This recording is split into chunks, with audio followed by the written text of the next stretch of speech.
Students, मैं अजय यादव आपका आपके अपने यूट्यूब चैनल आरएस एकेडमी में स्वागत करता हूं। हम लोग पढ़ रहे हैं करंट अफेयर और करंट अफेयर से जुड़ी जितनी भी घटनाएं होंगी उनके बारे में डिस्कशन किया जाएगा और यहाँ पर स्टैटिक जीके के बारे में भी, मतलब इससे रिलेटेड जो भी होगा हम लोग क्या करेंगे, उससे रिलेटेड मतलब जोड़ जोड़ करके क्या करेंगे, पढ़ेंगे। जिससे क्या होगा कि जो भी बातें होंगी वो क्या होगी, अधिक समझ में आएंगी और इससे क्या होगा कि हमारा स्टैटिक जीके वाला पोर्शन भी क्या होगा, मजबूत होगा। तो हम लोग पढ़ते हैं अपने पहले प्रश्न की ओर। यहाँ पर देखिए पहला प्रश्न है, अभी हाल ही में राष्ट्रीय चिकित्सक दिवस कब मनाया गया है? तो अभी हाल ही में राष्ट्रीय चिकित्सक दिवस 1 जुलाई को मनाया गया। कब मनाया गया है? 1 जुलाई को मनाया गया और यह प्रत्येक वर्ष 1 जुलाई को ही मनाया जाता है। तो अभी हाल ही में 1 जुलाई को राष्ट्रीय चिकित्सक दिवस मनाया गया, जो कब मनाया जाता है? प्रत्येक वर्ष 1 जुलाई को ही मनाया जाता है। अब देखिए यह जो चिकित्सक दिवस है, राष्ट्रीय चिकित्सक दिवस, यह मनाया क्यों जाता है? तो जो राष्ट्रीय चिकित्सक दिवस है यह क्यों मनाया जाता है? तो यह बीसी राय के सम्मान में मनाया जाता है। किसके? बीसी राय के सम्मान में भारत सरकार द्वारा मनाया जाता है। किसके द्वारा? भारत सरकार के द्वारा मनाया जाता है। अब देखिए जो बीसी राय है, इनका कभी कभी नाम पूरा देता है, इनका पूरा नाम है विधान चंद्र राय। क्या? विधान चंद्र राय। तो देखिए विधान चंद्र राय यानी कि बीसी राय के सम्मान में क्या किया जाता है? भारत सरकार जो क्या करती है, 1 जुलाई को राष्ट्रीय चिकित्सक दिवस के रूप में मनाती है। देखिए जो बीसी राय है, इनकी अहम योगदान के लिए इन्होंने क्या किया था कि चिकित्सा के क्षेत्र में अहम योगदान दिया था। किस क्षेत्र में? चिकित्सा के क्षेत्र में अपने अहम योगदान के लिए इनको 1961 में, कब? 1961 में 1961 में भारत रत्न दिया गया था। क्या दिया गया था? भारत रत्न दिया गया था। तो अभी हाल ही में 1 जुलाई को राष्ट्रीय चिकित्सक दिवस मनाया गया है। क्यों मनाया गया है? इस कारण से मनाया गया कि जो बीसी राय है, इनके सम्मान में क्या करती है भारत सरकार प्रत्येक वर्ष मनाती है। बीसी राय कौन है? इनका पूरा नाम विधान चंद्र राय। एक इन्होंने क्या किया था कि उसी का मनाया जाता था, इन्होंने चिकित्सा के क्षेत्र में अहम योगदान दिया था, जिसके कारण से 1961 में इन्हें भारत रत्न भी दिया गया था। अगर यह पूछ लिया जाए कि बीसी चंद्र राय को जो भारत रत्न है वह कब दिया गया? 1961 में दिया गया। आप देखिए इनका जन्म हुआ कहाँ था? तो ये कोलकाता के थे। कहाँ के? कोलकाता के, मतलब कोलकाता में क्या हुआ था? इनका जन्म हुआ था। ये कोलकाता के ही रहने वाले थे, विधान चंद्र राय या बीसी राय। अब देखिए क्या हुआ, कोलकाता के रहने वाले थे और एक और फैक्ट इनसे जुड़ा हुआ, ये कोलकाता के यानी कि कोलकाता जो कि पश्चिम बंगाल की राजधानी है, तो ये पश्चिम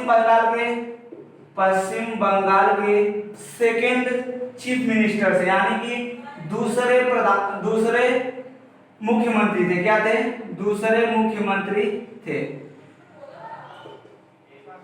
तो अगर यह बात पूछी जाए विधान चंद्र राय कौन थे, तो इनका जन्म हुआ था कोलकाता में, कोलकाता के रहने वाले थे और पश्चिम बंगाल के ये दूसरे मुख्यमंत्री थे। तो पश्चिम बंगाल के दूसरे मुख्यमंत्री कौन थे? विधान चंद्र राय थे। अगर पहले मुख्यमंत्री की बात करें कि अगर पश्चिम बंगाल के पहले मुख्यमंत्री कौन थे, तो फर्स्ट नंबर पर कौन थे? प्रफुल्ल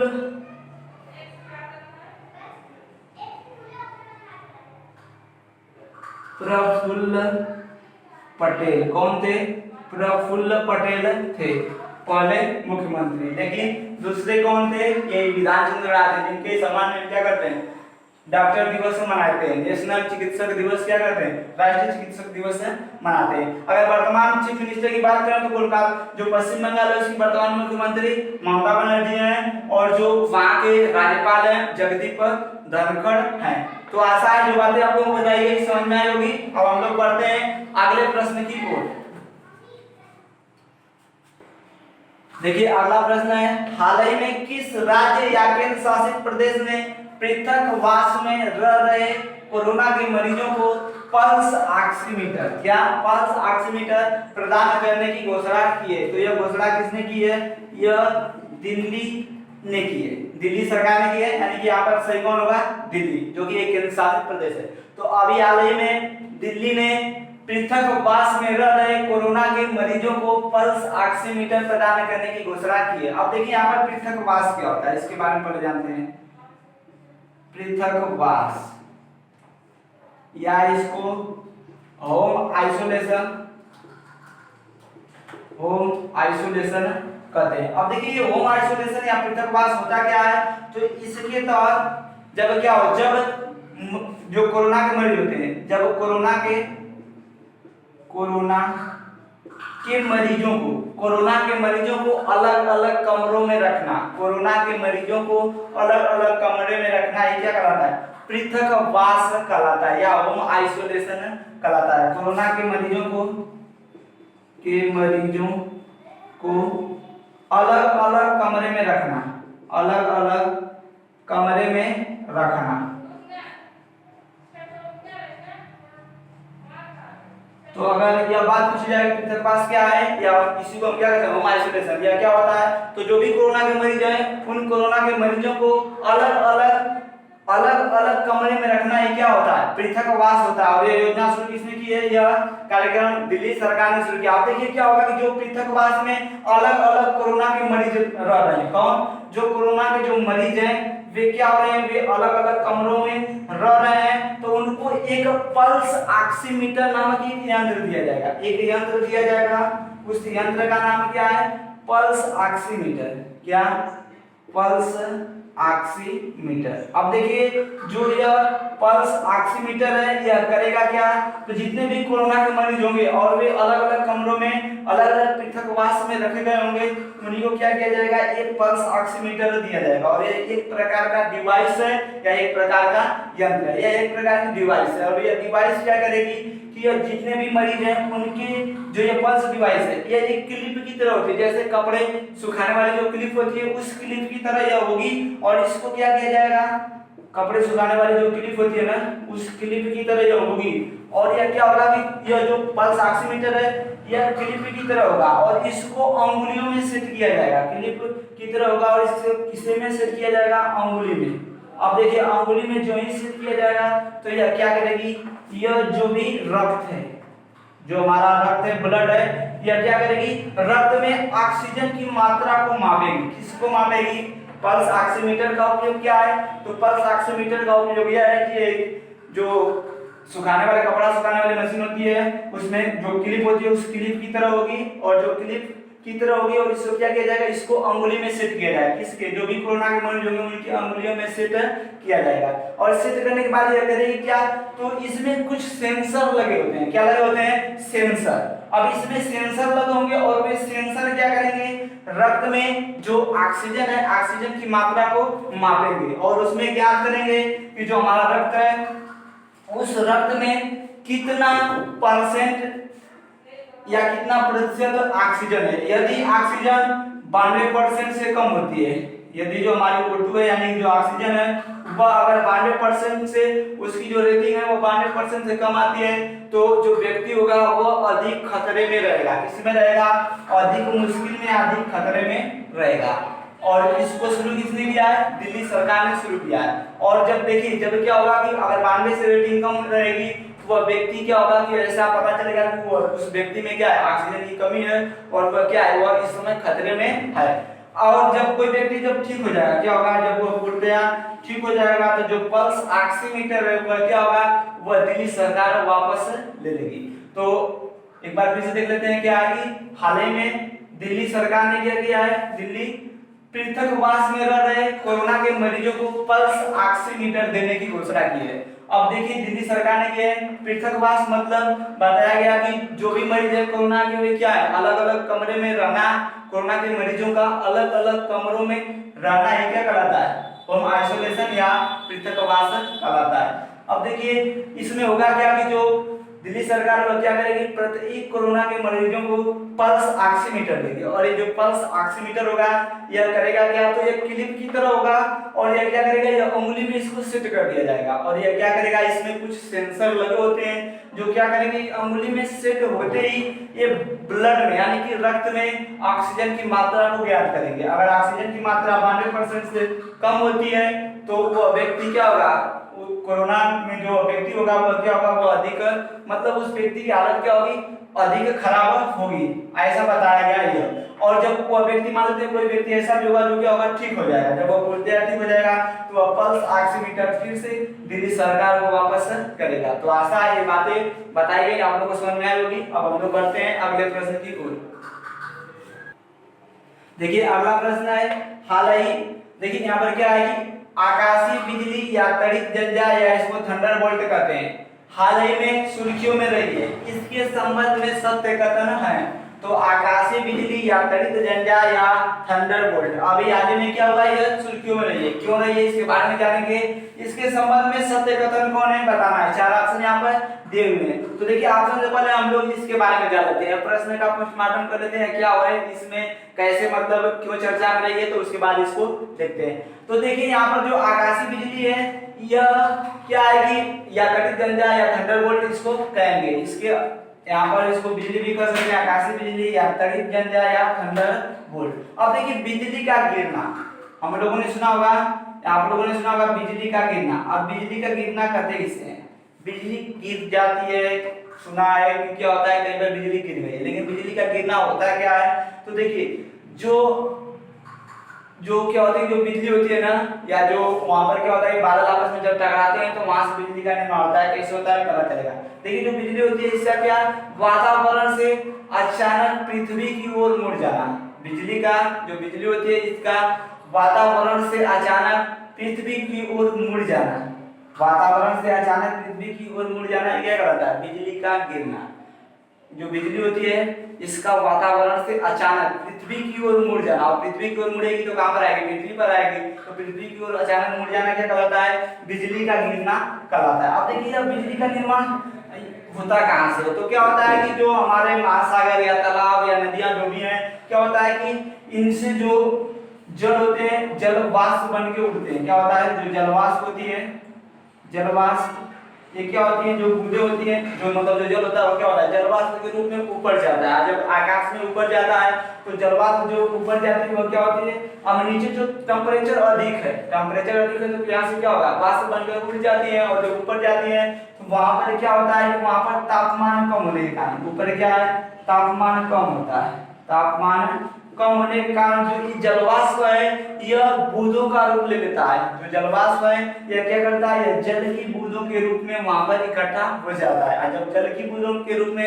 इकट्ठा होता है तो वहां पर क्या होता है, यह बादल का निर्माण करता है, किसका निर्माण करता है, बादल का निर्माण करता है। अब देखिए जब बादल का निर्माण कर लेता है तो जो बादल आपस में जब क्या होता है, बादल जब चलते हैं तो भी तो वर्षा होती है, तो जब बादल क्या होता है जब आपस में टकराते हैं, तो जब आपस में टकराते हैं तो उससे उत्पन्न होती है बिजली। देखिए यह क्या है, मानते हैं कि ये बादल है,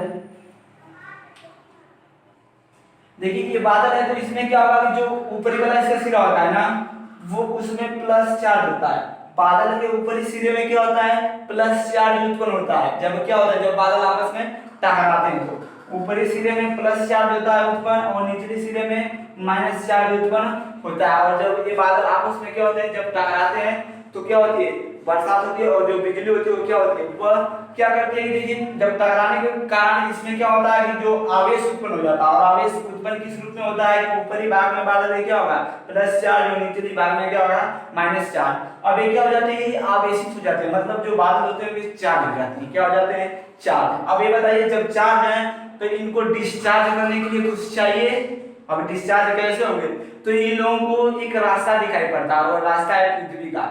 पृथ्वी क्या करती है कि देखिए ये लोग जो है पृथ्वी क्या है एक न्यूट्रल के रूप में यहाँ पर कार्य करती है। अब ये क्या होता है कि जो इनका आवेश होता है जब आपस में टकराते हैं तो जो आवेश होता है वो सीधे किधर हो जाता है पृथ्वी की ओर हो जाता है, और पृथ्वी पर ये आकर क्या होते हैं पृथ्वी पर आकर ये डिस्चार्ज हो जाते हैं, और उसी को हम क्या कहते हैं कि बिजली गिरी है या बिजली का गिरना उसी को कहते हैं। इस प्रकार से क्या होता है वहां पर बिजली का निर्माण होता है, और बिजली कहां पर चली जाती है पृथ्वी पर चली जाती है। और एक और बात ध्यान रखना है कि जो यह बिजली आती है जब पृथ्वी पर सबसे पहले ऊंचे स्थानों पर आती है, मतलब क्या होगा जो बादल होगा वो जल्दी अपने को डिस्चार्ज करना चाहता है, चार्ज है उसे डिस्चार्ज होने के लिए जल्दी से कुछ चाहिए, और वो पृथ्वी क्या होती है नीचे होती है और पृथ्वी पर जो इमारतें ऊंची ऊंची बनी होती हैं वो थोड़ा ऊपर होती है। इस कारण से वो क्या होता है कि वो इमारतों पर पहले अटैक करती है और जिससे क्या होगा कि वहीं से क्या हो जाती है, डिस्चार्ज हो जाती है। और जो ये बिजली है, अभी हाल ही में बिजली गिरी थी और उससे क्या हुआ था कि जो उत्तर प्रदेश है और जो बिहार, इन दोनों राज्यों में मिलाकर कुल 129 लोगों की मृत्यु हुई थी। कितनी?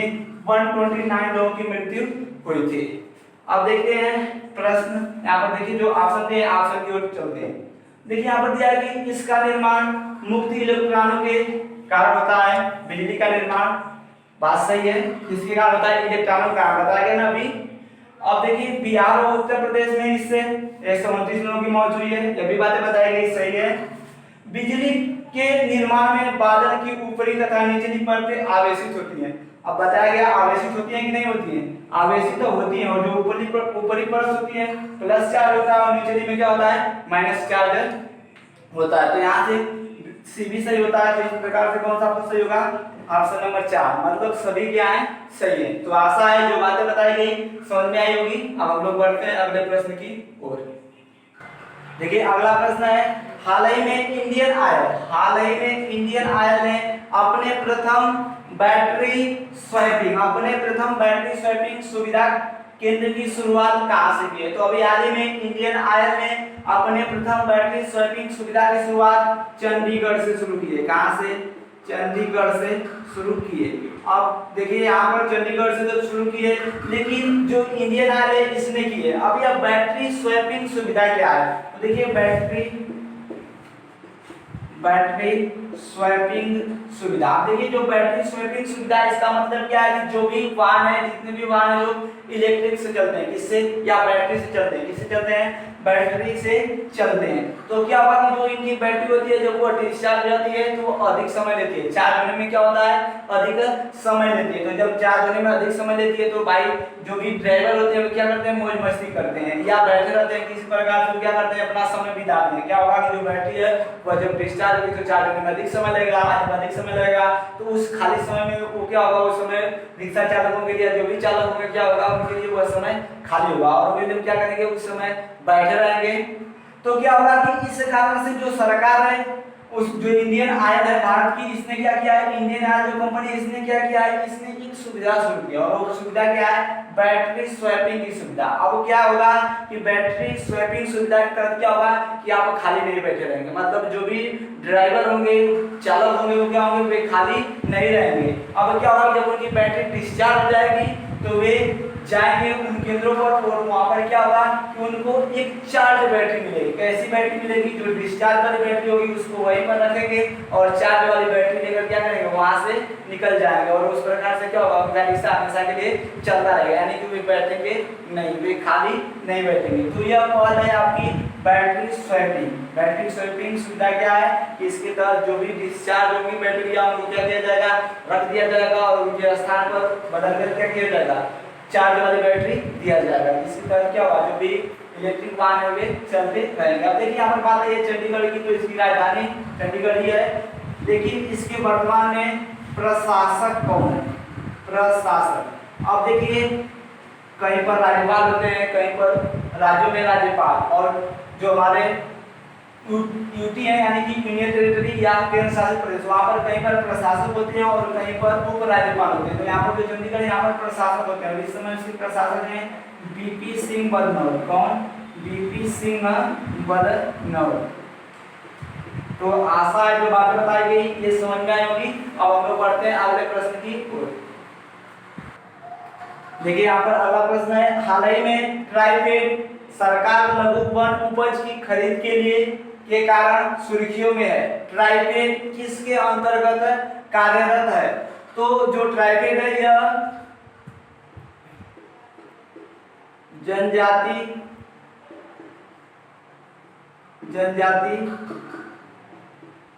मंत्रालय के अंतर्गत कार्यरत है। किसके? जनजाति मंत्रालय के अंतर्गत कार्यरत है। तो देखिए यह क्या है कि जो अभी हाल ही में ट्राइफेड सरकार लघु वन उपज की खरीद के कारण सुर्खियों में है। ट्राइफेड किसके अंतर्गत कार्य है, मतलब किसके अंतर्गत यह कार्य करती है, तो यह जनजातीय मंत्रालय के अंतर्गत कार्य करती है। अब देखिए जनजातीय कार्य मंत्रालय के अंतर्गत यह क्या करती है, कार्य करती है। अब जो यह ट्राइफेड है, यह ट्राइफेड जो है यह बहुत ज्यादा इंपॉर्टेंट है। यह 2019 यूपीएससी में पूछा गया, और उसके बाद जो 10+2 HSCL CHSL का जो पेपर हुआ था इसमें भी पूछा गया था 2020 में।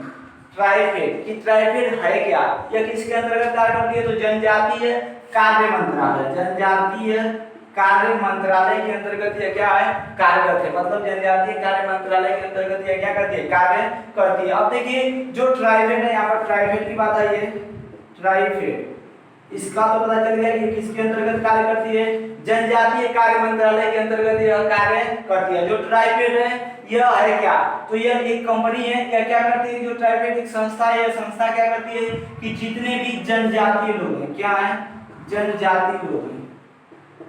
देखिए क्या होता है, मान लीजिए हम कुछ भी उत्पादन करते हैं तो हम क्या करते हैं, मार्केट में जाकर बेच देते हैं, मार्केट में ले जाकर बेच देते हैं। लेकिन जो जनजाति होती है वो कहाँ पर निवास करते हैं, जंगलों में। अब देखिए जो जनजाति है उनका जो भी उत्पादन होता है, जो जनजाति लोगों का जो उत्पाद होता है, क्या होता है, उत्पाद, उन उत्पाद को वे कहाँ पर बेचेंगे, कैसे बेचेंगे, तो इस काम से जो ट्राइफेड है क्या करते हैं, जितने भी जनजाति हैं उन जनजाति लोगों के उत्पादों को क्या करती है, लोगों के उत्पादों का मार्केटिंग करती है, उत्पादों का मार्केटिंग करती है। आई बात समझ में, तो मतलब जो भी जनजाति लोगों का उत्पाद होता है उसको बेचने का कार्य, मार्केटिंग करने का कार्य कौन करती है, ट्राइफेड करती है। और ट्राइफेड किसके अंतर्गत कार्यरत है, जनजातीय कार्य मंत्रालय के अंतर्गत कार्यरत है। इसका कार्य क्या है, इसका उद्देश्य क्या है, तो इसका उद्देश्य यह है कि जनजाति जो भी जितने भी लोग होते हैं उनके उत्पादों का क्या करती है, मार्केटिंग करती है। अब देखिए बात आई है ट्राइफेड की, तो इसकी स्थापना कब की गई थी,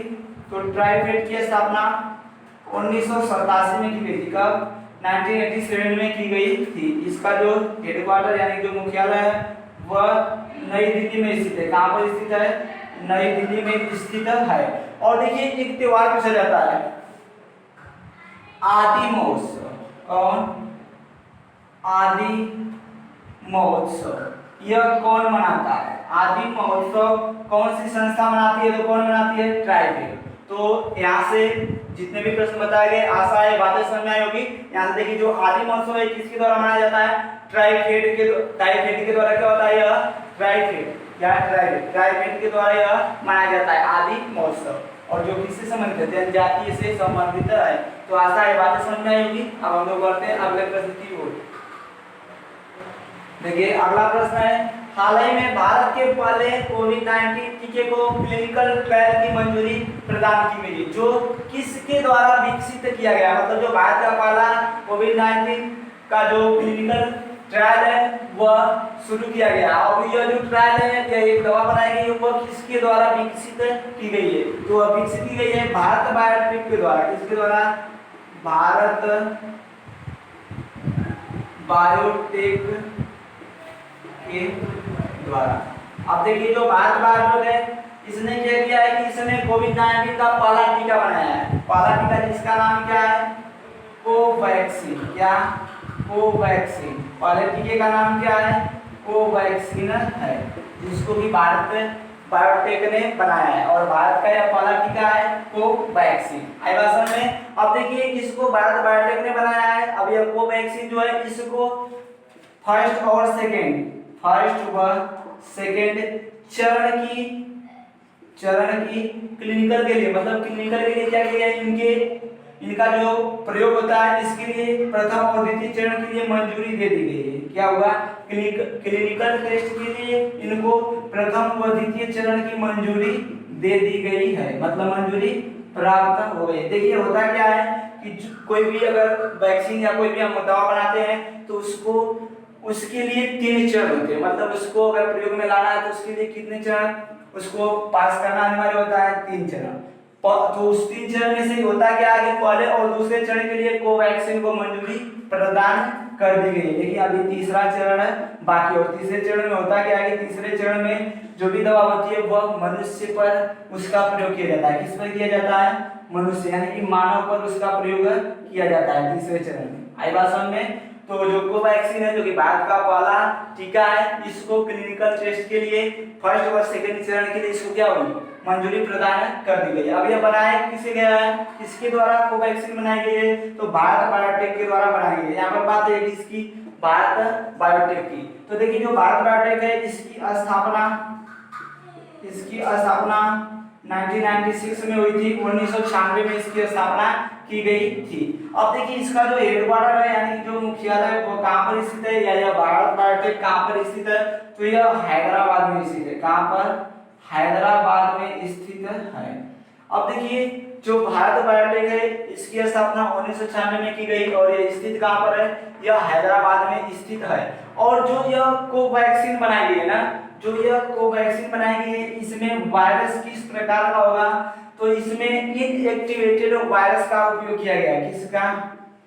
इनएक्टिवेटेड वायरस का प्रयोग किया गया, यानी कि मृत वायरस का प्रयोग किया गया। किसका? मृत वायरस का प्रयोग किया गया है, का उपयोग किया गया।